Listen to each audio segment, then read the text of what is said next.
know okay. Uh, Ladies and gentlemen, welcome to a conversation with I am your humble host, Floyd Marshall Jr., and today I am joined by the amazing James Moore. It's a phenomenal day today because I've had the pleasure of sitting down and interviewing this young man a couple of months ago, along with a couple of other phenomenal panelists. And today we're just going to chop it up. We're going to talk about his production company, how he got started in the business as a horror writer and so many other things. But as always, make sure you subscribe to the YouTube channel because I want to keep bringing you guys absolutely amazing and phenomenal guests such as Mr. Moore. So, James, welcome to a conversation with. Sir, it is always a pleasure to be sitting here and chopping it up with you once again. Big fan of Floyd Marshall Jr. I follow him regularly, and he's absolutely amazing. Oh, well, thank you so much for that ringing endorsement. I'm going to tell my wife you said that because our wives they like to keep us regular. I certainly understand, sir. Yes, it's like sit down, be humble. My wife tells me that all the time. Absolutely. Absolutely. But ladies and gentlemen, let me tell you guys a little bit about the gentleman that I have sitting across from me. James is a Cleveland native and best-selling author, producer, and screenwriter. And he's an unflinching storyteller who writes dark, character-driven horror and thrillers. His novels, Two for the Pain and Eddie Gideon Mystery, is an Amazon bestseller. He co-produced the award-winning short In the Death Room, based on a Stephen King story, and produced and directed an episode of the series The Emergent Lens, now being shot. Recently, James was hired to pen an indie horror film while working on his next novel, and he is also a member of the Organization of Black Screenwriters and accepted a membership into the Independent Writers Caucus. James also serves as Director of Outreach and Diversity Initiatives at Roadmap Writers, helping writers gain representation, and he is also the owner of Dark Anthem Press, a division of One More, an independent multimedia company, and he lives in the San Fernando Valley with his lovely wife, Vanita. And he is known, and we're going to talk about that, for his passion for pancakes. Because when I met James on Clubhouse, the one through line was, we don't have pancakes for breakfast. So again, welcome to the show. And we were talking before we came on. You have a new thing that you're adding to your production company? Yes. So a few things have changed in the last couple of months. We've slowly but surely been building out the business side of One More, which is the parent company for both Dark Anthem and Hammerjack's films. And as the strike and everything, it's been played out, and people have been wondering about how they sort of get back on their feet and get back to work and doing the things that they want to do. And how in a lot of instances, a lot of places now have shrank their writers' rooms on a lot of shows. A number of opportunities with a lot of the bigger studios, production companies aren't as prevalent as they used to be. And more to the point, the one distinction that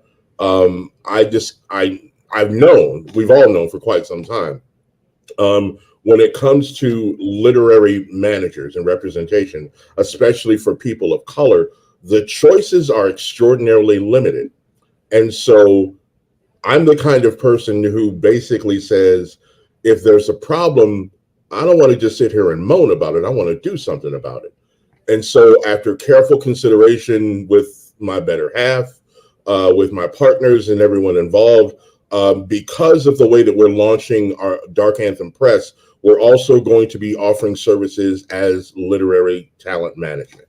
So within the next couple of months, you'll be hearing and seeing the changes that we're going to be making. So One More is going to go from One More Independent Media to One More Media and Management. So writers who are looking to take their material from script to book form so that they can own their IP, which we feel is going to be a very tactical move for screenwriters going forward in the coming years, to give them the leverage that they need when they're trying to market their products, and to have us help with that effort along the way as well, because of the years of experience that I've had through Roadmap, and through meeting and pitching and, getting my own material out there. I was fortunate enough to sell a script in January of this year at 62 years old, guys. So yeah. And so, I'm always of a mind that, if I open a door, I want to make sure that as many people come through it as possible. So we want to lead the charge, as this is a very, very powerful time to be an entrepreneur in this industry and to be a pioneering company that is willing to take some risk, take on some challenges, and hopefully, as we projected so far, be able to help writers find and live out their dreams, whether it's in novel form or eventually on the screen. This is so huge, and it's huge for a number of reasons. You're in the same writers group on Facebook that I am, Black Screenwriters. Yes. Craig T. Williams and his lovely wife. And you always see writers in that group talking about, how do I get representation? Right. Especially writers of color. I hear some echoing, but you know what, it's gonna just do what it do. It is what it is. Gotcha. But they talk about, how do I get representation? And it's so huge for Black screenwriters, because listening to people like Hilliard Guest, Miranda Bowden, some of the things that they talk about when they're in writers' rooms, having to fight for scripts from people of color because of the language that may be a little bit differently, and someone who is not a person of color doesn't understand the vernacular and doesn't understand the context that the vernacular is being used in. Right. The other thing that is major about this is the fact that Black people owning their own IP, which is absolutely major. So how long did it take you to come to the decision that you were going to now move into the world of representation? How long did that decision take you? We've been playing and talking about it, probably, I want to say, since March of this year, because as we really started looking at what we believe in terms of like taking our platform with Dark Anthem Press and bringing those those projects to life, and not only just saying, hey, you've got a book, we threw it up on Amazon, let's see what happens. No, we won't. We have an entire marketing plan in place to help market these books, to help get them sold, to help other writers get to where my people got me on the bestseller list, and as well be able to create not only the monetization that makes you feel good that you did this, but also to help you build out your own fan base. And I think that that's been something that a lot of people have taken for granted, in that you don't necessarily need to have someone else build out this fan base for you. So as we started looking deeper and deeper into what we wanted to be in terms of Dark Anthem Press, and one of the things that we've said, by the structure that we're creating, if a writer publishes a book with us, then our initial contract is only for 2 years. They can keep us, stay with us for as long as they want after that. But if after that 2-year period, say Simon & Schuster or Random House wants to pick up their book, they can go with my blessing. They can absolutely go with my blessing, because again, we want to also be a funnel to help those people who say, look, because we've both heard it, there's not enough people turning out quality material of color. And there people are out there, they just don't have the opportunity, or their content is not in a place where it can be widely seen. And it got next to me for a while, because like you mentioned in Craig's group, we hear that question a lot.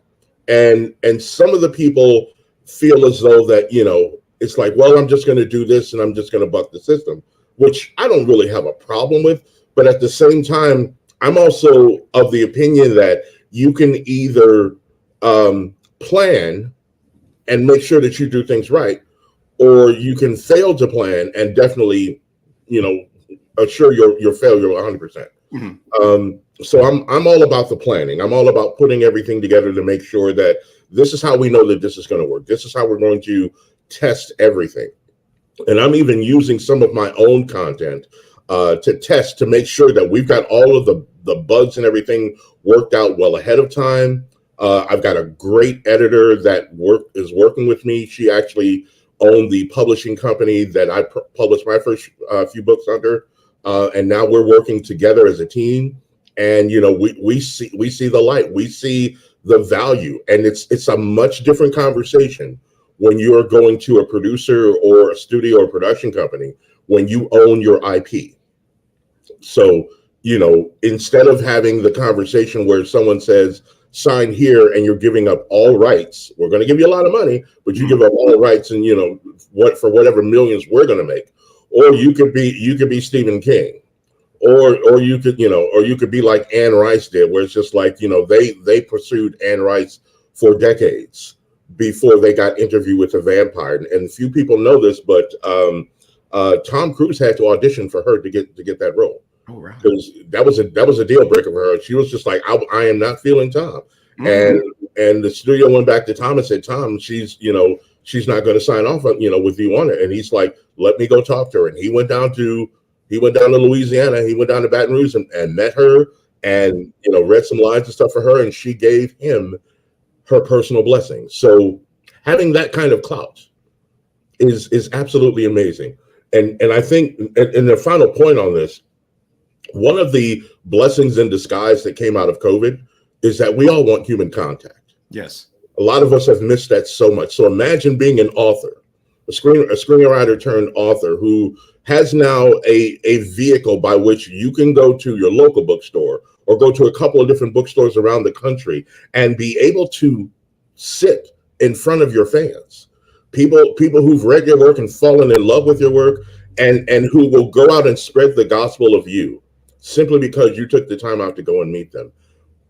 The way that we've designed this, Floyd, I'm so excited about it that, not only for myself as both a screenwriter and an author, but to be able to help, those writers that I know a year or two from now down the road be able to have the kind of success that they want before they're even discovered by Hollywood is such a huge rush for me. And the thing with the thing you just said, being discovered by Hollywood, I think what people have to really start to come to grips with is the fact that Hollywood is not the end all be all that they've made themselves out to be. There are so many avenues that you can pursue and have a lucrative career financially, and you never have to step foot inside of Hollywood. Absolutely. One of the things that we're doing as well, because we've already got 5 books in the pipeline, but we're also going to be publishing each one of these books in 3 different languages: French, Spanish, and English. Wow. We know for certain, especially because Dark Anthem Press does a lot of genre stuff. Horror is huge in South America. I mean, it may be even bigger in some aspects than it is here in the United States, but not just stuff that's on film, in books. And so it makes sense to be able to grow audiences that are outside of the box, outside of the norm. And the one thing that you and I think have both been preaching and hearing quite a bit for the last 2 years is that we have to think outside of the box. We have to think far outside of just Los Angeles and New York, and even Atlanta, for as great as they're doing. You have to think outside of the United States and think of a global audience. There are people who are around the world who will read your stories, who want to get to know your material, who will be proud to say, I know this author by the name of Floyd Marshall Jr., who's in the United States, and he sent me a personal thank you letter. Do you know what that would mean to someone? Do you know what the simple basic things that we a lot of times take for granted in terms of, connecting with folks? And this is why I say that COVID was a blessing in disguise, because it's reinvigorated and reignited that need for connection. And as far back as I can remember, there were 2 things that I connected with the most as a child: comic books and books, and still to this day, I'm attached to them both. So let's talk about that. Let's go back a little bit. So where did your love for books and comic books come from? Because like yourself, I love the written word. I Hmm. absolutely, let me tell you how much I love the written word. When I was a kid and it would be a beautiful day outside, my mom would have to actually come and kick me out the house Same. because I would be sitting in the house reading a science fiction book. So Right. Right. where did your love for the written word come from? Oh man, I can remember the very first fiction book I ever purchased, and it was a fantasy book called Lady of the Haven by Graham Diamond, and it was a thick read. But I remember like you were just describing, like my mom had to literally kick me out of the house, like go outside and do something, and I would probably make it as far as the front steps with the book in my hand, and I'm just still sitting there, just like everybody's just running around. I mean, it's how I got the nickname the bookworm, right? Mm. Because I always had my head in a book. But it started early, like 9, 10 years old, and as I grew into comics and found out about comic books, and not just your average everyday superhero stuff, but heavy metal, elf quest, stuff that I'm just like a sponge with this stuff. And so story has always played an important part of my life. And so by the time I got to the places where I was reading the classics and Shakespeare and things like that, I'm like, I've already got a strong appreciation for the written word. And it drew me in such a way that it's just like, this is not only a place that I enjoy, but this is also my refuge from the day-to-day chaos that was going around me. Talking about Cleveland, Ohio in the 70s was, yeah, it was the Wild Wild West in a lot of instances. But even when I would, because I went to high school at Max Hayes on the west side of Columbus, which was predominantly white, and I lived on the east side. And so you had to take some buses, and there would be some times where it's like you just had to be aware, right? Right. But even then, I would always take my books with me. So I would be on the bus, knowing I got like a 45 hour and a half minute bus ride, but I'm in my book, and trying to look up every few minutes to make sure I didn't miss my stop. I did a lot, but still, I'm so into that world and everything. And it propelled me into writing. That's what got me into writing, because I wanted to create my own fantasy characters. I wanted to create my own worlds that I would be able to have other people enjoy the way that Graham Diamond, and even someone like Truman Capote. I fell in love with the story that he had in Esquire magazine. And Esquire was the very first magazine subscription I ever had in my life. So I'm just like, yeah, man, story. It's all about that. Yeah, and I remember one of the best days of my life. Now, people that don't read like you and I, they may not see this as one of the best days of their life. Hmm. But I remember as a young man going to the free library and I checked out one book, and the librarian looked at me and she said, you can check out up to 10. Mm. And I said, no, she did not just tell me that I could check out 10 books. Did she really just tell me that and from then on, you knew when Floyd was coming from the library, Right, because I right. would have a stack of books, and that Yep. was my summer. Yeah, That, yeah. that was my summer. But you started, where did the love affair with horror come from? Because you're a big fan of horror. Where did that come from? Oh, man.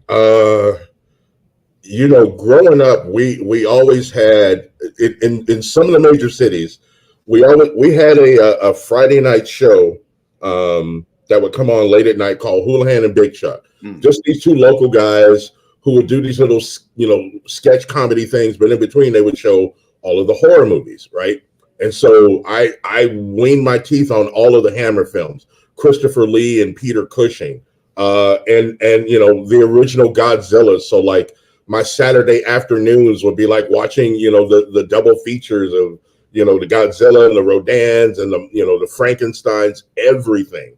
But I think what really turned me on with horror was the character-driven elements of horror really spoke to me, and probably the one that hit me the hardest initially to let me know that I wanted to write horror was a Steven Spielberg film, actually his first film called Duel. With it was a made-for-TV movie with Dennis Hopper about this guy who was literally just going about his business, driving cross country, and got cut off by this truck driver.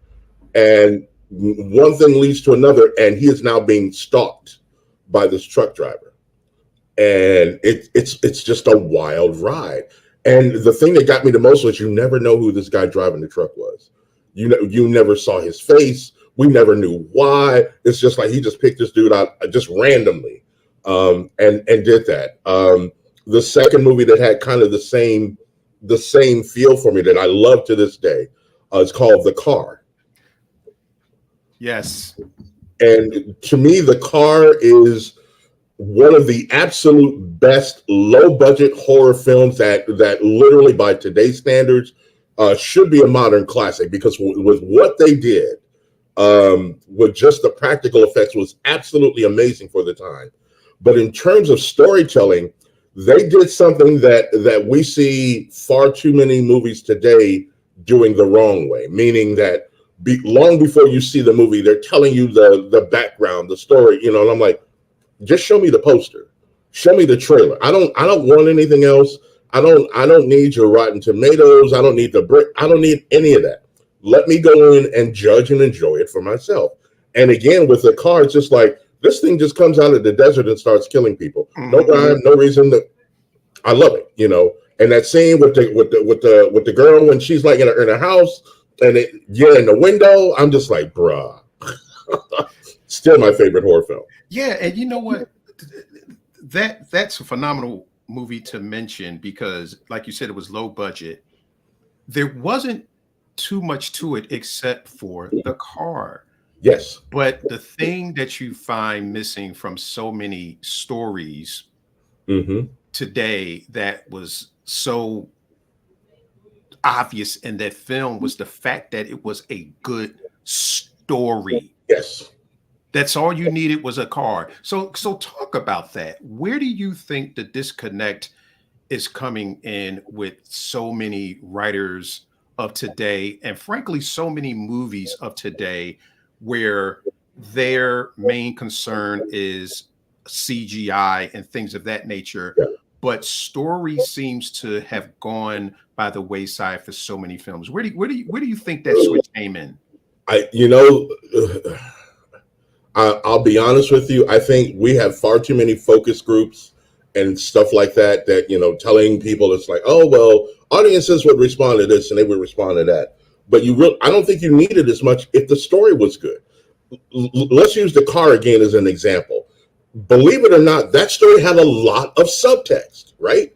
And it had at least three secondary stories running underneath. James Brolin's character was a single dad who was dating a teacher. So trying to navigate the relationship with his kids, trying to accept this woman that he was sleeping with outside of marriage in the 70s, right? His partner, Ronnie Cox, was an alcoholic who was trying to hide his alcoholism, but he was going through all of this trauma, right? Because remember when, all the trauma that he was going through forced him back into the bottle. And then the older sheriff, James Brolin's, the guy who actually was the original sheriff, he had a backstory because the older dude who beat up on his wife, and they slipped it in so beautifully, right? Because they didn't have to spend a ton of time on it. But he's sitting there trying to convince her to press charges, and she doesn't want to press charges. And he's just like casually telling James Brolin, just like, when I was in high school, she was the first. And that's all they needed to say for you to get it. He loved that woman, right? He would have, it's like in any other circumstance, like if she would have said, come over here and whip this man's ass, it would have got done, right? It would have got done. But again, this is what I mean when I say there are these layers of story underneath that we're able to weave together, and behind it all is this malevolent vehicle. They don't know where it came from. They don't know who's driving it. They don't know how to stop it. And the only certain thing that we do know about it is that the Native American woman that saw it told the other deputy that there was no one behind the wheel. That's all you know. That is all you know. But it is a nonstop thrill ride. But everything that you just laid out, story, all the nuances, do you think that the difference between then and now is the fact that you didn't know what you didn't have back in the 70s? True. You just used what you had at hand. And at that time, what they were doing was state of the art. But fast forward to today, with so much technology and so many choices, do you think that writers, filmmakers, and especially Hollywood has gotten somewhat lazy because they have such a reliance on things outside of the screenwriter writing a good story? And if the screenwriter happens to write a good story, when they finally send it to whoever they're sending it to in Tinseltown, they chop it up saying, well, you know what, like you just said, the audiences are not going to go for that. Right. They need more explosions. They need more this. They need you to explain every single piece of thing that's going on, as opposed to trusting the audience's intelligence and letting them come to some conclusions. So what do you think of that? That is the crux of the problem, though, is like you have to trust that your audience is sophisticated enough to be able to understand what you're doing. And I think that there is this inherent fear in a lot of stuff where, you know, we got to make sure we make our money back, right? It always comes back to we got to make our money back. And I think that story gets sacrificed at the altar of got to make our money back far too often when you know, you simply just tell a great story. Do something that, you know, that people are going to be able to relate to in whatever way, shape, or form, whether they love it or they hate it. They're gonna want to go see it. A good example of a horror film that I think that really paid true homage to classic horror was a film that came out a few years ago called It Follows. Great film. A lot of the tension is built in these moments where you have these long shots that just sort of hang, right? And again, very practical effects used in this movie, but the tension and the feel of what was coming after these kids was very real. And so when you can transmit that across the screen, allow the audience to do what they're going to do. Trust that if I come to you with a good story, that if I know how to tell the story right, and this largely falls on not just the writer, but the director as well, then I'm going to make you feel that, right? And I think the thing that we miss a lot of times is that, does it have this? Does it have that? And no, is it a great story, right? Is it just a great freaking story? And I think we try to second guess the audiences far too much these days. You know, we want to make sure, will they be able to see this? You know, if there's a toy in it, is there something that we can we dial this down so that, you know, that 6-year-old kids can, you know, they won't be so scared as they can buy the toy. You have to remember, we came up with the generation that saw Optimus Prime get killed. I'm like, bro, y'all don't need to do that for us, you know? I mean, I'm sorry. It's just like, hey, I watched Johnny Quest as a kid, and for real, you know, they were pulling no punches. So how we get to this place now where it has to be this sort of, I don't know, I guess kind of universal thing for all audiences rather than just this audience. Because, you know, the people who don't like horror, I'm not mad at them, right? I'm not mad at them at all. If you would rather have your rom-coms, I want you to have everything that you want to have in your rom-com that belongs in it. But for the horror people, just, you know, we either want the blood and guts or we want the scares. We don't necessarily need the CGI, right? Unless you're doing Saw. That's probably the only film where I say the CGI is absolutely needed because the visceral effect is off the charts. Yeah, that's crazy. But I want to go back to something you said regarding you know, how they're doing these movies and holding people's hands. And I remember I wrote a play years ago, and Hmm. one of the lines in the play, it was a bunch of guys. They're looking to date women, and one of the guys in the play says to his friends, "Do you know what the biggest thing on a man is?" And of course, you know, men being men, they're going around the room. Well, you know, my girl said my thing hanging down to my neck. Right. And the one guy said, no, the biggest thing on a man is his imagination. And I think that's so true for everyone, Yes. because you know what, James, when I've watched horror movies, and of course you have the music and you have the door, and the person is going toward the door, and you have absolutely no idea what's on the other side of that door, but you Mhm. know it's something that ain't good. Right. But the filmmaker trusted the audience enough to not go to the other side of the door and show you the monster waiting. Right. He's Right. like, or she's like, I'm gonna let you have this drag out Hmm. so that when you open the door and there's nothing there, because sometimes the nothing being there is everything. Because you're like, oh shit, where is it? If it Yeah. ain't behind that door, then where the hell is it? Absolutely. Absolutely. And I think I think in an age where it's just like, why do we need to have the answer up front? We don't. If you look at a franchise like Halloween, Mhm. Michael Myers, we still don't know. We still 20 something, what is it, 30, 40 years later now? Yeah, like 40 years. We still don't know why he killed his sister in the first place. And we don't need to know, right? Because they could literally bring him back from the dead again, and he just start all over. But I think the beauty of that is that Michael Myers, that character of Michael Myers, is literally is that not that he is an evil character per se, but he's the personification of every fear that we have. And so what propels and makes him scary isn't him, it's us, Mhm. right? It's just like you said, it's our imaginations, right?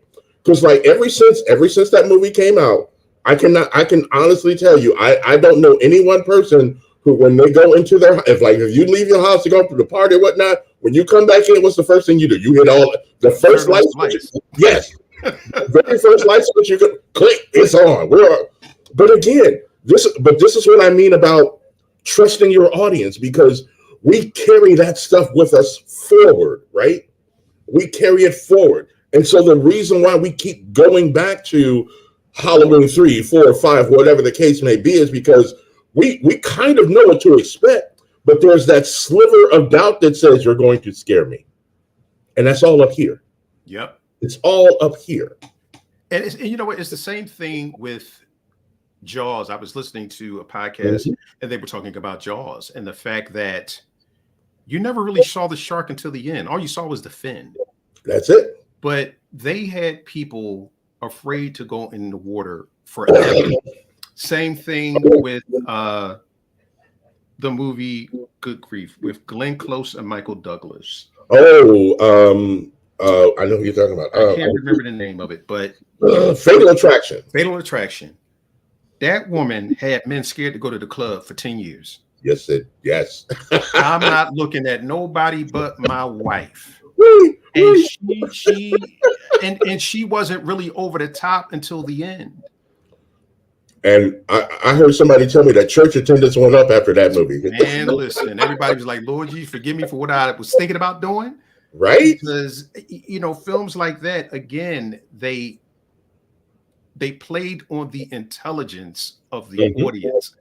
We're gonna mess with your head, but we respect you enough that we're going to make a film that's worthy of messing with your head. And so often when I see films today, it's like, did you really need to tell me that?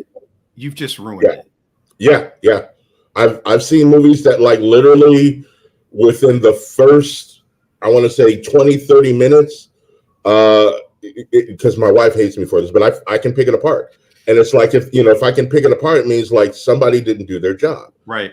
And whether it was someone took a great script and turned it into something bad, or it was never there in the first place, something happened. I'm just like, as a horror fan, you disappointed me. Yes. So what's my reason to keep going, right? What's my reason to want to watch this even further? And we're at a stage now, even with like with TV series. It's like, I think one of the problems that we get a lot of times is that there's this desire to try and tell as much as we need to up front, just in case you don't come back. No, if you tell it to me right, I'll keep coming back. One of my favorite shows in the last decade was Penny Dreadful. And season one was tearfully beautiful, extraordinarily executed, and the language and everything was just so poetic. It was Scandal for horror, because it was like Shonda's like giving these characters these beautiful soliloquies that they could drop, and it's like, but it's all set in horror, and it's just like, yes, this is great writing. But when we got to season 3, we got the same thing that we got in the last season of Game of Thrones. It's just like, you trying to throw everything in the kitchen sink, and I'm like, you lost me. I've lost my emotional connection with it. And Penny Dreadful was scary. It was absolute, and it was tragic too. Mm-hmm. It was tragic. It's like, imagine this. This woman is being pursued by the devil, and there is nothing that she can do to prevent what is coming. Right. And so, it's like, but that doesn't mean that she's not going to try. But again, and all of this, I personally believe is, good screenwriters understand and know the classics. They know them well, and they know how to extrapolate from them and put, whether it's horror, fantasy, or whatever the case may be, and put those same elements into their stories so that no matter who your audience is, right, they're going to enjoy it. Because you can't tell me that William Shakespeare, X number 100 years ago, would have known back then that the audiences in 2024 would still love his material. Mm-hmm. But what he did know was, I know how to write a great story, and I know how to make you feel something. And at the end of the day, if you remove all of the gimmicks, the CGI and everything, and there was still a good story there, yeah, give us that. That's all everyone wants at the end of the day. You don't have to dumb it down. You don't have to insult my intelligence. You just have to bring me a good story. Yeah, and I really think, as you just said, that all of the great writers know the classics, and anyone that decides that they want to write, one of the things that they should do is read. Yes. Because if you're going back, see, I've read a lot of mythology, the Iliad, Homer, things like that. And these were works written over 2,500 years ago. Right. And the interesting thing is, if you were to pick up, if you've never read the Iliad by Homer, mm-hmm. and you pick it up today, the same drama and a lot of phenomenal stories that's going on today was going on back then. And I'll just take one portion of the Iliad. When Achilles ends up getting this young lady as spoils of war.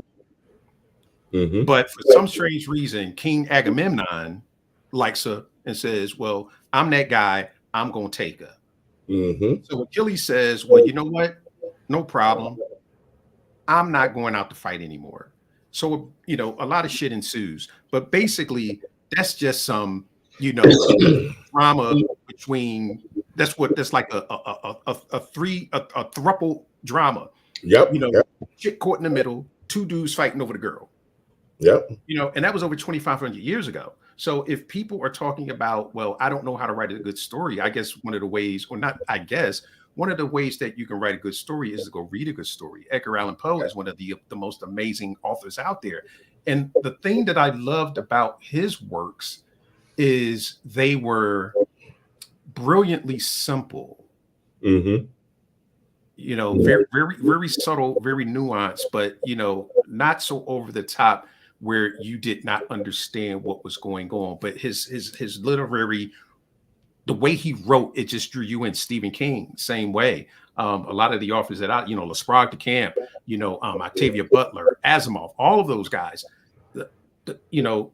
their writing was just spectacular. So when you decided to start writing horror, who were some of your inspirations? Who were some of the people that you looked to for inspiration?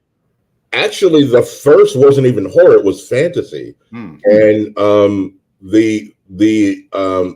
after having seen the movie, I wanted to read the book about the Planet of the Apes.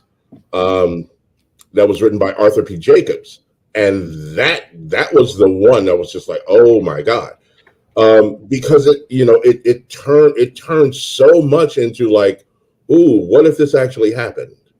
And and what I love about stories like that is that much like like Jacobs, even Roddenberry and Serling, they touched on a lot of stuff that was going on in their reality, but they put it in these fantastic worlds. So that was a big thing for me. And the thing that I always wrestled with, right? The thing that I always wrestled with was like, in some of the earlier movies, the evil was always winning, right? Mm-hmm. Evil was always winning. There's one of the movies that scared the hell out of me as a child and still does today is a movie called Burnt Offerings, with Oliver Reed and Betty Davis. Mm. And this movie does not end well for anybody. Oh, and Karen Black. Karen Black gives one of the best performances of her career, and I was scared of this woman. This was before Trilogy of Terror. Mm. This was before Trilogy. It scared the hell out of me. But the thing about it is like, okay, how do we make good win? Where's the horror movie where we're fighting the evil and the good guys win? And it would be years later before I actually saw a film where that happened. And you know what that film was? Exorcist 2: The Heritage. Oh, really? Because The Exorcist clearly shows just like, yeah, we're going to save the little girl, but like, this does not have a good ending. And so, because of the way that they marketed The Exorcist, right? It was like people were fainting, having all kind of stuff, in the theaters and whatnot, but the lines would still be halfway around the block. Right. For years, not for weeks, for years. This movie played in a couple of theaters, and I'm just like, but I'm living with this in my chest as though, okay, do the good guys ever win? Does good ever triumph over evil? And when I heard that there was a second one, I'm like, maybe they'll do this, and I can resolve that. And so I remember, and it was too funny. My grandfather had come to town. He's like, it's your 13th birthday. You can have anything that you want. We can go out to dinner, do whatever you want. I said, I want to go see Exorcist 2: The Heritage. Mm. So I took this old man to go see Exorcist 2. He probably thought I was crazy. But the result of that story was just like, this is how we can do evil where good still triumphs. Mm-hmm. And we see that reflected today. I believe it's the Flanagan brothers who did The Conjuring. That was their only stipulation. We want to do this. We want to do this crazy movie, but our only stipulation to do it is that good must triumph over evil at the end. And I think that says a lot about where we are as a people, where we are socially, and a lot of things that are going on right now. That, like, yeah, that's the message. It's just like, no matter how evil or how crazy it gets, good's got to win, period, at the end of the day. And so for me, I've always been drawn to the Van Helsings, right? I've always been drawn to Jamie Lee Curtis's character in Halloween, because she went through the fire. One of my favorite early heroes, and people do not give her enough credit, Jo Beth Williams in Poltergeist. Yeah. Because I'm like, this woman in nothing but, forgive me, in nothing but a t-shirt and a pair of panties went in and fought these girls to save her kids. Right. And so I'm like, this is what I'm talking about. You are thrown into situations that are so far above and beyond your comprehension of reality that you got to make a choice. You either crumble or you rise. And what is it that makes us rise, right? Clearly, the love for her children was what, was just like, I don't care what, I'm going to rise above these ghosts and whatnot and save my kids. Good always wins. So this is the kind of stuff that I want to do. That's reflected in in the kind of horror that I write, and I take it to task for myself, where it's like, is there something that we need to be talking about? Because a lot of times, we see stuff that's just surface horror, right? And it's surface horror because people are more worried about, I want to do this really cool thing. No, I don't want to see the really cool thing. I want you to tell me a really cool story, right? Because that's the thing that I'm going to remember. Because I've seen the horror movies that tried to do the really cool thing, and they're forgettable. Honest to God, they're forgettable. And some of them shoot their shot in the trailer, and it's just like, I don't need to see the movie. I've seen everything that you were going to do in the trailer. But when you have that kind of magic that you can hand the script to an actor and they go, oh my God, I can see this. I can see where you take this character to the limit, and then they have that moment where it snaps and it's just like, I am not, I came into this world covered in somebody's blood. Mm-hmm. I ain't got no problem going out the same way. So right. There it is. Right. So my sister is actually listening, and she's a writer of horror herself. She's a best-selling Amazon writer of horror. So Charlotte, definitely reach out to James more, because he is starting his own. You know what? I'm going to let you talk about that again for a minute, since my sister is an author. So James, what are you doing with your production company now? Where are you guys going into really quickly? So the big push for us has been with Dark Anthem Press. Dark Anthem is a genre publishing company, in that we do horror, fantasy, thriller, noir, gothic, and we're going to be doing graphic novels as well. But knowing the entry point, like with film, with horror, the appetite is voracious and endless. People love horror in all shapes, varieties, and sizes. And the thing for me was that I wanted to make sure that we can tell the kind of scary stories that people can see themselves in. And a lot of the stuff, we don't necessarily see that. And because we weren't seeing it in film, and it's just like, well, there's not a lot of IP for that. It's like, well, let's just create that. Let's just create a platform where either people who just want to be authors or screenwriters who want to own their IP have a way to turn and tell their stories around. The first book, which is mine, that's coming out in a couple of months, is Black Bones Jones, and which is about an ex-slave, ex-soldier who becomes an exorcist in the wild, wild west. So exactly. We decided I wanted to go completely, because everyone was like, I'm sick of a black Superman. I'm like, well, why don't I go into the past, right? Because we're like, well, I'm also sick of slave movies, but he's not a slave anymore. He's the hero that America doesn't know it needs until it's too late. And so imagine, if you will, in a very Pandoran box-like way, that all of these sins and evils from all of these people who don't know how to control this thing that they've now unleashed on the world comes to pass. And so for all of the people in power who must now cower in darkness, their only hope is in this man, Black Bones Jones. Black Bones Jones. I like the name. I'm going to have, and horror is not something that I normally read, but I'm definitely getting that book, because, and see, you know what, ladies and gentlemen, when you listen to this, I want you to listen to how James just laid out that synopsis, because that is such an important part of your story, is your synopsis. Because just listening to that, I'm sitting here saying to myself, when do the pre-orders go in? I need to buy I need to get mine like right now. But before I ask you the next question, gentlemen, W. Dean Documentaries asked a question. He said, speaking about horror, can you talk about Stephen King's Dollar Baby, where he let people adapt his work for $1? Hate that ended last year. Did he like it up for up and coming writers? Absolutely, because one of the first film projects that I ever worked on was the Dollar Baby project.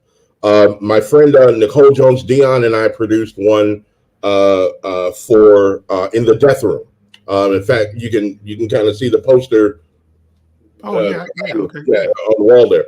And so, what was great about it, what was great about when Stephen King was doing the Dollar Babies, is that the caveat was that you could not go out and sell it, right? You couldn't go out and monetize it and make money out of it, but you could create it and then use it as a calling card. You could put it into contest, you could enter it into festival to win prizes and whatnot, but also to show people your ability, right? And so one of the hardest things for screenwriters is that you go out and you tell somebody, "Oh, I'm a screenwriter," right? And if you've never been rep or produced or anything, well, people immediately will go, "Well, where can I see some of your work?" Well, you can't. You got to. And so there was the quandary. And so the thing with the Dollar Babies that made it so wonderful was that Stephen King had a ton of stories, right? And people told the same stories with their own little spin on it, and it really helped. It can really help you learn and understand not only the craft of storytelling but the business of it as well. Because we learned a lot of stuff putting that production together, and there were days when it was like, are we actually going to be able to get this done?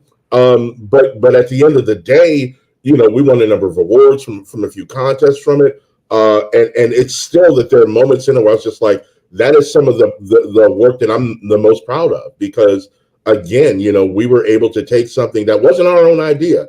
And here's the real caveat behind all of that for screenwriters.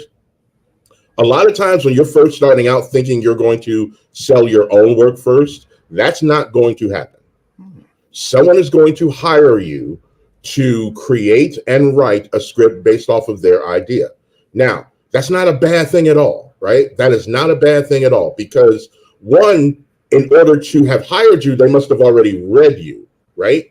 So they know you can write. They understand that you've got the skills and the talent. They now want you to apply it to this particular project.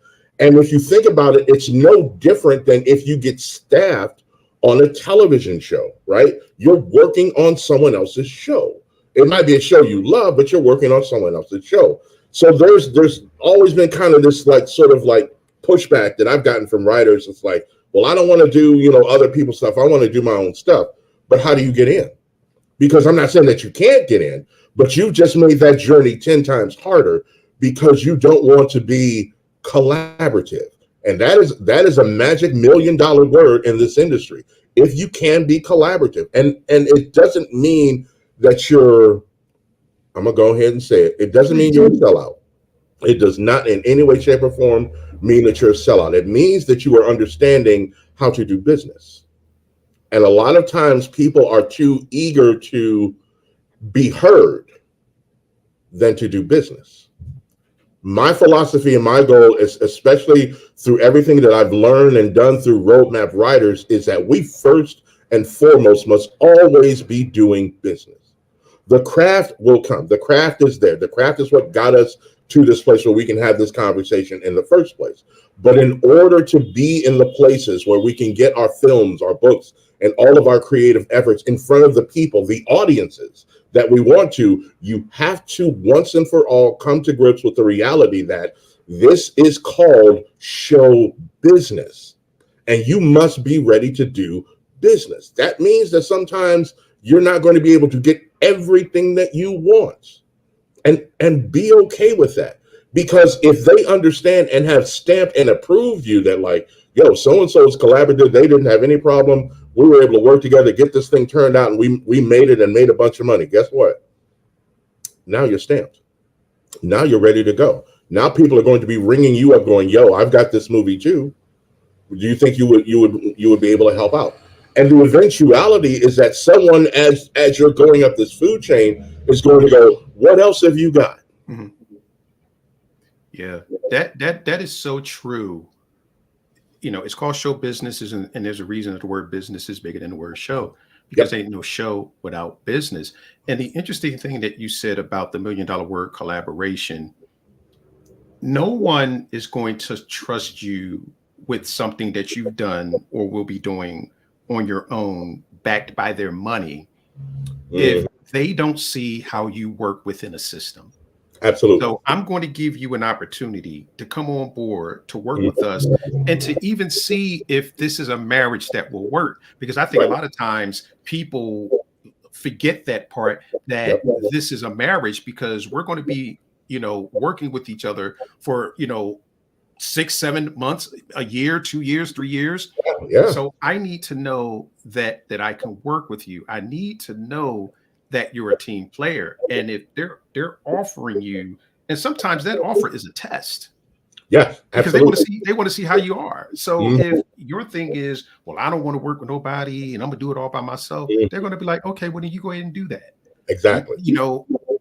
With the person thinking along those lines, not understanding that nothing is done by yourself, Absolutely not. especially in this business. I impart that to people all the time, that Hmm. this is a business built on relationships. Absolutely. And if I can't trust you to come on board and work on something, and here's the thing that just popped into my head, they're entrusting you with something near and dear to them. Yes. Yes. So people aren't even looking at it that way. It's not that I don't want you to work on your own thing, but I Mhm. need to know that you can work on this thing before I decide to give you your own thing, because your own thing could end up costing me a lot of money. It could end up costing me relationships. It could end up costing me opportunities, and it could end up locking me out of some rooms. Absolutely. So, but question to you, James, with you being a writer of horror rather, and a black man in this space, when you first started out and you said to yourself, okay, horror is going to be my genre of choice, because there aren't too many black people in this space, did you get pushback, or were you welcomed with open arms when people realized that this was the lane that you were going to occupy? I want to say the answer is yes to both of those things. Okay. And here's why. Because in just dealing with the elephant in the room, you know, people when they first meet, if you're a writer, people when they first meet you, their first impression is going to be what they see, right? And this is something that with my working with Roadmap and us helping getting almost 400 writers signed. One of the main things that we talk about is like your script is only 50% of the equation, because the other question that executive that's thinking of, whether it's a manager or agent that's thinking of signing you, is thinking in the back of their mind is exactly what you just said. Can I see myself working with this person for the next 3 to 5 years? Now, what we teach and what I teach people how to do is that when it's your turn to speak, right? Because everyone's got to have a turn to speak. So when they're asking you about what you do, about what your story is about, you got to be able to deliver it with that kind of confidence, eloquence, and believability that makes people go, "Oh, damn, I need to know more about this story." And so, like I just did with Black Bones Jones, it's like, yes, this is something that I have practiced and rehearsed hundreds and hundreds and hundreds of times, but with the understanding and knowing that whoever I'm telling the story to, because you could be in a crowd somewhere at a party and somebody's just sitting in and just like, wait, say that part again about your story. But they could, all of a sudden, that could be a relationship. The way that you create relationships in this industry is being the best storyteller possible. You got to be collaborative for sure. And so, yeah, a lot of times people would see me and they would immediately think, oh, I guess we're going to hear one of those stories, right? And those are moments, believe it or not, Floyd, I actually love those moments. Because I can see it on people's faces sometimes. I'm like, because you're thinking I'm coming to you with a certain kind of vernacular and certain kind of content. But when you see me lean back and go, my name is James Moore. I'm an unflinching storyteller who isn't afraid of the foreboding passenger and the souls of men. I write dark, character-driven dramas where the road to hell is paved with good intentions. The good fight is more than an idea in worlds where blood-covered heroes love pancakes. You immediately understand you are not talking to whoever you thought you were going to be speaking with. And as I elucidate and illuminate about my material and my stories, and I drag you down into that hellish world that I've created, you know For certain, I am the man. Hmm. Yeah, because now they're like, who this? Exactly. And for me, it's a joy when I see people like when the jaw drops, right? It's just like, because they're like, wait, I thought he was going to be one. He's not. Hold on.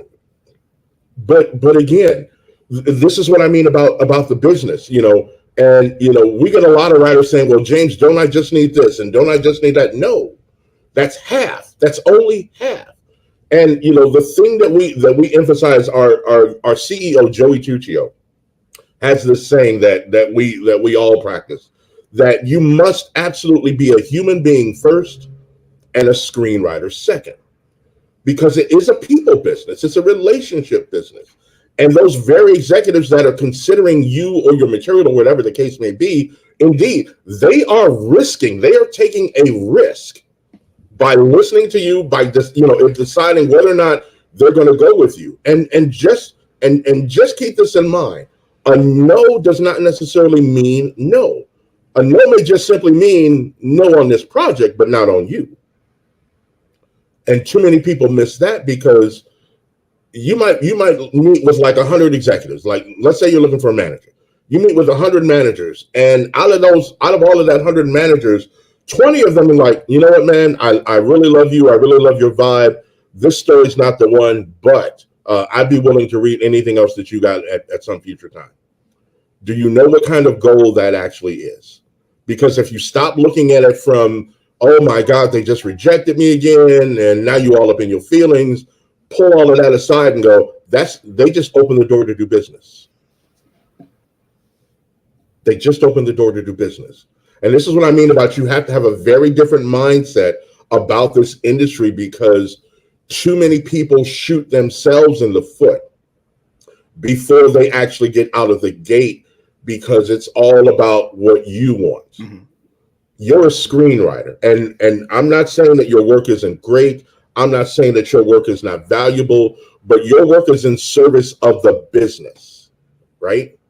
What you ultimately want to prove at the end of the day is not that you have the greatest story since Star Wars. What you want to prove at the end of the day is that you are a business asset that serves a 7-figure industry. Change your mindset and you can change your world. And what you said just now is so profound regarding your script might not be great, whatever, but here's the thing. And I think people need to keep this in mind, because this is a large business. Yes. Your script may not be great to that particular executive. Absolutely. But then you take it to the next one and they're like, this is the best thing I've ever seen in my life. Absolutely. But when you operate from the mindset of, I keep hearing those, I keep hearing those, I keep hearing those, so that's it, I'm done. I always tell people no means next opportunity. Mm-hmm. That's all that is. Because I interviewed a young lady a couple of months ago, and she talked about Brianna Cole, and she has 2 phenomenal films on Tubi right now. Mm-hmm. Tubi originals, 2 of them. There you go. Young black screenwriter, phenomenal young lady. And she talked about when she submitted a script, and they were like, no, but what else you got? And then when she submitted, she said, well, I have this. And they were like, when they read it, they hit her up so fast. She said her head was spinning. They were like, oh my gosh, oh my gosh, oh my gosh. We want it. We want to shoot it. And that's one of the movies that's sitting on Tubi right now. Absolutely. But if she had the mindset was, I'm done. Yeah. You're blocking your blessing. And I think what you talked about earlier, as far as thinking in the mindset of a business person, mm-hmm. That's what will separate so many people. Because if you think in the vein of a business person, you know that business is the art of negotiation. Yes. It's a back and forth. It's, well, I'll give this and then you give that and vice versa. So it's not something that's cut and dry. But this is an amazing conversation. But before you go, sir, as I said earlier, ladies and gentlemen, we met on Clubhouse, and one of the interesting things that I would hear when we were in phenomenal film rooms together is your love of pancakes when people would come to LA like, yo, James, we got to hook up. And you're like, yeah, we're going to hook up and go get some pancakes. Yes. I got to know, man, where did the love, I mean, because you have a love for pancakes. Where did that come from? Let me tell you, I have always loved pancakes since I was a kid. In fact, some of the best meals my mom and my grandmother ever made me was pancakes, right? But the entire business-related pancake phenomenon came back in late 2011, 2012, when I had to go into the hospital I had an infection in my hip because I had a metal hip. And literally they were like, this is going to take like 6 months to a year. And they put me in a nursing home, which I'm like, almost 50 years old. And everyone there is like 30 years older than me. It was wild. But I remember one day I was on Facebook, just because that was the only contact that I had with the outside world, talking to some friends. And we just started talking about, what is your favorite food? And I'm like, man, right now I am seriously laying here thinking about pancakes. And I just started on this pancake thing, just like for like 3 or 4 or 5 posts. A couple of days later, a buddy of mine came by to visit me. He brought me the full pancake thing. I mean, just like he just brought, he went to town. So I started posting pictures of pancakes, right? I started looking for pictures of pancakes. I started doing pancake haikus, the whole nine, and people responded. People were like, you really love pancakes this much? I'm like, yeah, if you want to come see me, make sure you bring some pancakes. And so people started bringing me pancakes. And eventually it got to the point where people would write me and go, hey, James, I had pancakes this morning and I thought about you. And something clicked. And so once I got back on my feet and got, stuff moving again, I said, I wonder what this would be like if, every time I meet an executive, every time I meet another screenwriter, the one thing that I make sure we always talk about is pancakes. And I did that for like 9 months, almost a year. And I remember the first time an executive, I met her, pitched to her. She's like, yeah, let's keep in touch, do this, yada, yada, yada. And she wrote me out of the blue and she says, hey, James, just wanted to let you know I had pancakes this morning and I was thinking about you. Wow. What are you working on? And it clicked. You need something that becomes your brand, whatever that is, right? And for me, pancakes was easy because I've probably eaten far too many than I actually should. But I got a gym now, I got a trainer, so we're working all that out. But the thing that pancakes represents for me, from not only a business sense, but just in a storytelling sense, is that's that universal platform, right? It's that universal platform that says, hey, it doesn't matter who we are. It doesn't matter where we came from, our backgrounds, our preferences, or sexual orientation, none of that. If you love pancakes and I love pancakes, we're cool, right? And so I've had people try to test me, just like, yo, man, I live in Echo Park. We're the best pancakes. I'm like, bro, don't even try me, because you need to go to this spot right here. It's a little mom and pop spot. Don't come for me when it comes to pancakes. They just want to know the credentials. He's talking the talk. Can he walk the walk? Yes, absolutely. And we don't do IHOP. No, hell no. We don't do IHOP. But I love a good pancake, and it's got to have the crispy edges. See, here's the thing. If it's homemade in a cast iron skillet, definitely you got to have the crispy edges. But if you go to a restaurant, you have to make sure that it has that cake consistency, not bread, not cornbread where it's hard on the top and like you put the butter on and they just slide off on the side. No. That is not a pancake, a true pancake. And I learned this from the man who created and owned Dupar's restaurants here in California. When the pancake is done right, it's like cake. And when you put the butter on it, it melts slow. It doesn't go anywhere too fast. He said, and if anybody makes you pancakes and the butter run off too fast, send that crap back. It's an art form, just like writing. It's an art form.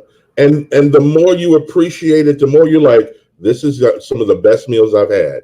Some of the best meetings that I've had have been over pancakes. Yeah, it's a presentation. Hmm. Is basically what it is. Just like your story is pancake for the senses. Yes. And sometimes you get phenomenal pancakes and you're like, I need more of that. Or you get the cornbread pancakes and you're saying to yourself, I never want to eat these pancakes again. Ever. So we're using analogies, ladies and gentlemen, but here's the thing. The bottom line is take your time. Yes. Because if you take your time to make your pancakes right, people come back to your restaurant. Always. If you take your time and write a good story, people gonna always seek out your stuff. So Always. what's next on the horizon for you, Mr. Moore? Well, I'm fortunate to still be working with Roadmap Writers as an executive now. They still offer a number of classes that I still teach, so folks can come in and find me if you need coaching or whatnot or help with your screenplay. I'm there for you. I absolutely love helping screenwriters because I remember the days when I didn't know what the hell I was doing. So I'm still going to be there to help as many screenwriters as I can get a foothold on this industry. Conversely, I'm really solid on making screenwriters who want to be authors own their IP. I cannot tell you the number of times screenwriters have told me, and it's happened to me as well. It's just like, you go into a meeting, you think everything's going great, and then the exec says, well, this is wonderful, but we're only looking for IP right now. So how wonderful will it be to be able to fire back and go, well, this is IP. Now, I will throw this last bit in as an additional caveat because there's always a stigma for a lot of people still when it comes to self-publishing. We because we are an actual legitimate publishing company, you're never self-published. So you're able to beat that down, beat down that fiery dart. But the biggest fiery dart that you're able to beat down is simply this. We're also not a vanity press, which means you don't pay us to publish your book. We treat you the same way that that any of the majors would on a smaller scale, of course. But you're an author. We want to help you, find a path to success. So no, you're not paying us to publish your book. We're publishing your book because we believe in you and your story. And again, the exact same way that you do with the script. 50% is your story. The other half is you. Because if you're not ready to get out there and build on your fan base, and when I say build on your fan base, and just watch over the next couple of months because we're going to be dropping all kind of stuff about Black Bones Jones and the other books that we've got coming. How we do it, how we're building on our fan base, how we're creating relationships and connections with people across the planet. This is what we're expecting for every writer that comes to us. This is what I'm most excited about because if we can build those kind of fan bases, one of you is going to be the next Stephen King. One of you is going to be the next Anne Rice. One of you is going to be the next Octavia Butler. And isn't that a wonderful thing that you now have a place where you can go to that you don't have to jump through all of this rigmarole or whatnot. You don't even have to have an agent or a manager. You can just reach out to us directly. And again, it's all about that conversation and all about your desire and the quality of your work. And at the end of the day, that's what matters most to us. Amazing. So where can people find you and where can people get in touch? So you can reach my company directly. You can go to onemoore.com. That's ONEMOORER.com, which is our parent hub, and there you'll find everything for Dark Anthem Press, for Hammerjacks Films, as well as our merchandise shop. So if you want to get some of our merch, because Father's Day is in a couple of days, you can go there. You can also go to Roadmap Writers. You can look under any of the consultations that they do, the 10-minute reads, the open pitch sessions, the pitch prep consultations, 15-page, 30-page, 1-hour consultations, book consultations. All of that is there. We are partnered with Roadmap Writers now to offer those services to help writers get a foothold. For the almost 400 writers that we've helped get signed, I've had the honor and privilege of helping many of them get to the place where I knew without a doubt they're going to get signed. But again, they understood the assignment. They understood what they needed to bring to the table to get managers. And, some of these folks now are actually working in television and film. And that's something I'm personally proud of, because again, my success is not determined about the amount of money in my back pocket, because I'm thinking bigger than that. I'm thinking legacy. I'm thinking building a business that feeds one end of the business and draws the other. And so this is what we're all about night and day. Go check me out. Ask people about me. Ask Floyd about me. Ask anybody that knows me from Black screenwriters. Ask Craig, Paul Yo. Ask any of the people that know me. When it comes to screenwriting, it is the one thing that I love more than pancakes, and that's saying a whole lot.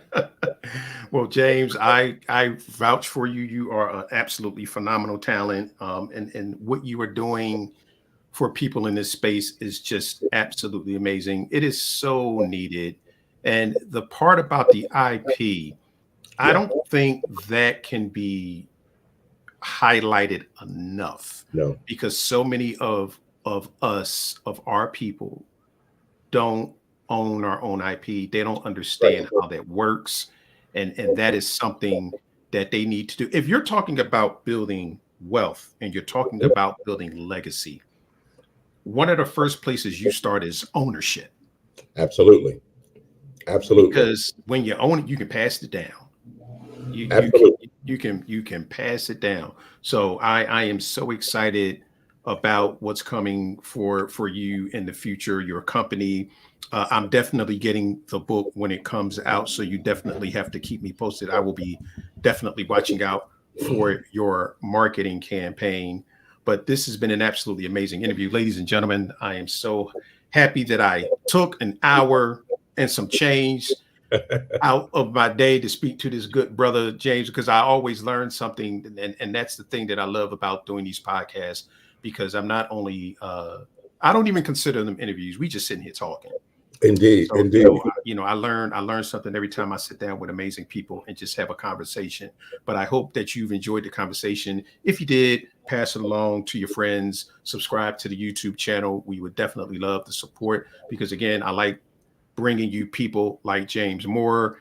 He's been here before. He's definitely coming back, because when what's the name of that book? Black Bones Jones. Black Bones Jones. See, when Black Bones Jones drops and I get my copy, I'm gonna have to hold it up and see. I got my copy of Black Bones Jones. Yes, sir. I love that daggone title. I appreciate you, sir. I appreciate love that title, man. The title. See, okay. Before we go, ladies and gentlemen, here's a secret to getting people to buy your books. A great cover, an amazing title, and a good description.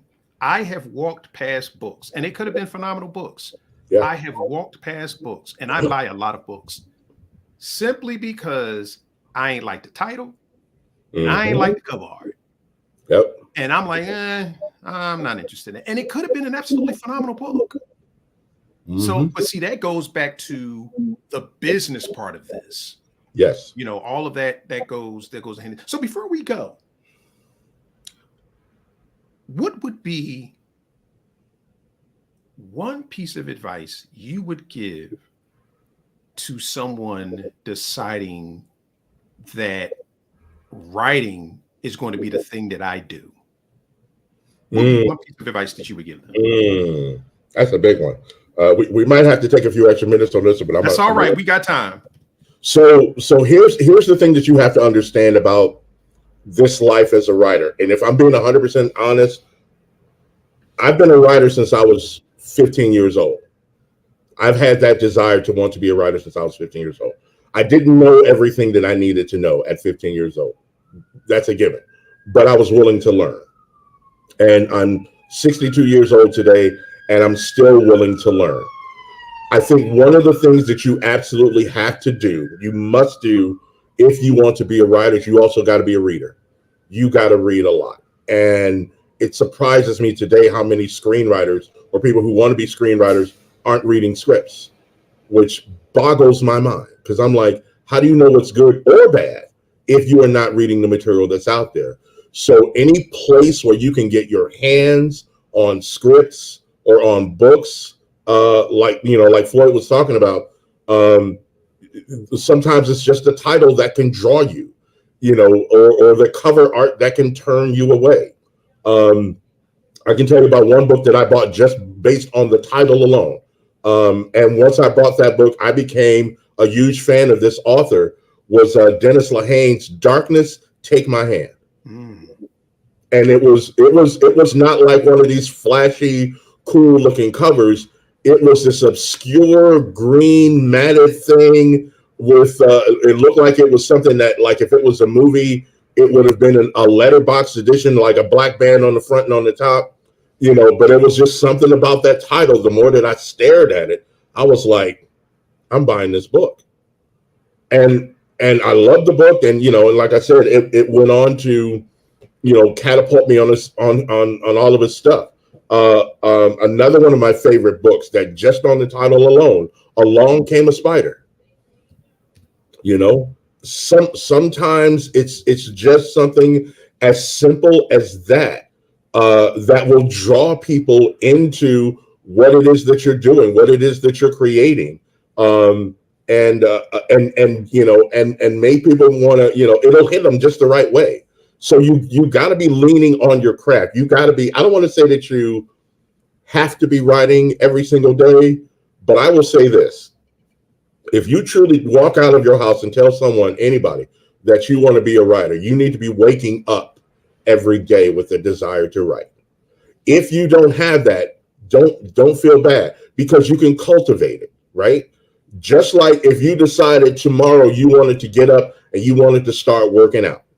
We know for an absolute fact, it takes 4 weeks for it to become a habit, right?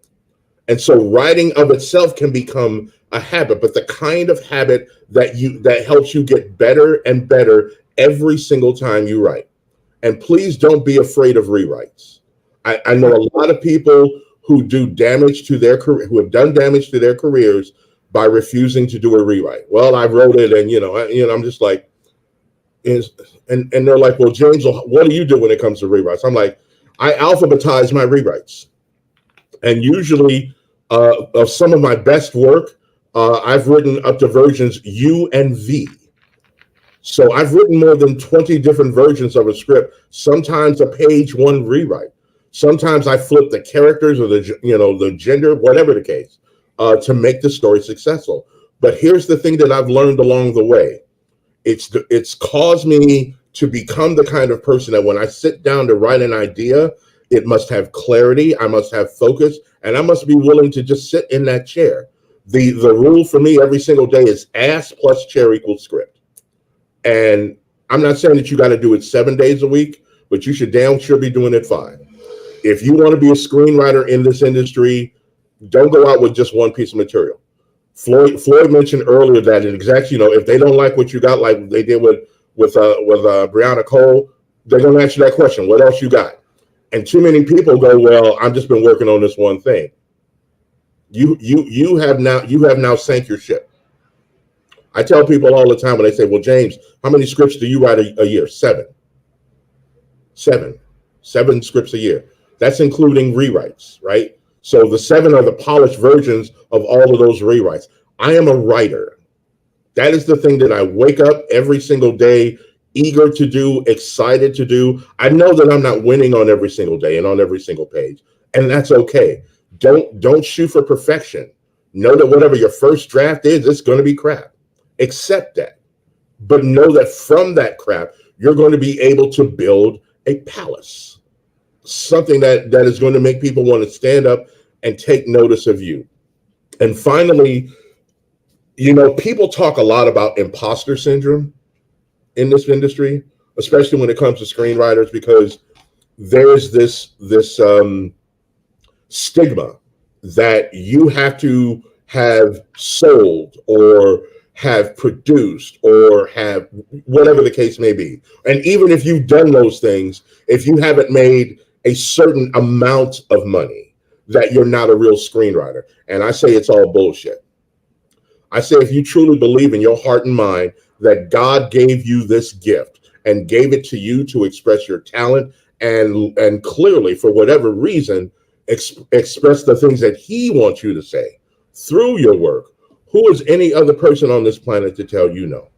So you've been given an opportunity and a greatness to do something not everybody on this planet can do. And when people tell me, walk up to me sometimes to be like, yeah, man, I always thought about writing a book or a screenplay one day. I got a great story. I have to bite my tongue. I do. I have to bite my tongue because I want to say, bish, you couldn't walk a mile in my shoes. You couldn't go through all of the rejection and everything else that I had to go through to get to this place. Now, I'm not saying that if you truly want to do that you can't, but just like one of my favorite Kung Fu films, you don't get to the 36th chamber on day one. You go down to the bottom and you work your way up. And so if you're willing to put in the work, the time, and the effort, I respect you. I have much more respect for someone who's been knocking on the door for over a decade and still knocking than someone who gets mad after 6 months and go, they don't like me. Nah, man, no. If you want to write, if you truly in your heart of soul see yourself or can visualize your name on a screen at, on the opening credits of a TV show, your name, in a theater at the end credits of a film, or your name on a book or graphic novel, you got to be willing to put in the work. You got to be willing to sacrifice the time and the hours, but you most and certainly have to believe that it's yours. Denzel Washington said it best. You have to understand and believe in what is yours before it actually comes to you. You got to, because it's not an easy business, and in by no shape of the imagination. But like most of the heroes and all of the books that I've read since Lady of the Haven and Lord of the Rings, guess what? I'm gonna be like Frodo until they throw me off the mountain. I'm not quitting. I'm not quitting. And I'm not judged by the amount of dollars that are in my bank account. I'm judged by the content that I create and the integrity in my heart to do this work. And not just for myself, but to help people too. Because at the end of the day, we are a community. And as a creative community, especially among Black people, I'm gonna go there, especially among Black people, we're not creating enough genre content. We are not. We are falling sorely behind. One of my fraternity brothers, Hank Bird, who's a screenwriter, who's done a couple of films now. He just got a film that's out now that he did with 50 Cent. In a heartbeat, we're not doing enough genre. Mm-hmm. And so I get it that, people want to be like, well, man, there's too much stuff going on in the hood. And I will quickly remind you, did you see this movie on Netflix called See You Yesterday? Where they took a socially relevant film and turned it into a sci-fi fantasy piece. Don't tell me it can't be done, y'all. Mm-hmm. So for the sake of all of the people who came before us, for the Octavia Butlers, for all of the Nichelle Nichols, come on now. For the Nichelle Nichols, for the Carl Lumbleys who played the first Black male superhero on television. If you don't know, go look up Mantis, because I know my history on that stuff, y'all. I'm talking long before we had the X-Men. Come on. Mm-hmm. Look, if you want to be there, you need to write it. You need to create it. You need to get in on the game. And like you can see the posters behind me on the wall here, that's just the start. But give me a Black movie about some young girls that's in a horror film. There's been a few, but I would love to see some young brothers coming at that stuff. I would love to see, a bunch of Black dudes talking about the roller skating rink and there's a vampire there. I would love to see. Come on, you know what I'm saying? I would love to see Cooley High as a zombie movie. We could do this stuff. Mm-hmm. It's there, right? It's there. Where's our new Shaft? We haven't had a cool ass Black detective since A Man Called Hawk. Mm. That's going back. That's going back. Oh, I love that show. I love that show. I love that show. Right? And I no disrespect whatsoever to my sisters out there, because y'all doing y'all thing. But fellas, we need to step up. Mm-hmm. We need to step up for real. You can't just be relying on Ryan Coogler to do everything by himself. You can't be just relying on Jordan Peele to come on, man. Mm-hmm. Because I know if you out there reading books and you're doing this thing that you got ideas. Don't be afraid. The biggest thing the worst thing that you can do is be afraid to pull the trigger because you're afraid that they're gonna hate you. Mm-hmm. Now, if you're Black, you already understand that. Well, you should be used to that already. That's right. And if you scared, shit, do it scared. Do it scared. Do it anyway. You know how much stuff I do scared? Practically every damn thing. And I don't mean that in a bad way, but guess what? Doing it scared tells me that I'm on the right path. Because if I was comfortable with it, then the shit ain't big enough. It's not. It's not. And some of y'all dreaming too small. Y'all dreaming way too small. Mm-hmm. Look, at the end of the day, for me, do you know what's most important in my life right now? That when I get to, it's not when I get through the Monday through Fridays, it's when I get to Saturday morning. Why? Because every Saturday morning, I get up at the crack of dawn, whether my back is killing me or not, even if I got to crawl to the car, and I grab my wife and we take a drive down the coast. That's my way of paying her back and thanking her for putting up with somebody like me. It's like when I can take her down there and she can see the ocean and she can feed the seagulls and whatnot and be like, you know, bragging her girlfriends back in Columbus, oh, how my husband took me down here and see my... What you doing it for? But I get back up on Monday morning and it's like 4 a.m. and it's, hey, we gotta hit these scripts. We gotta finish these books.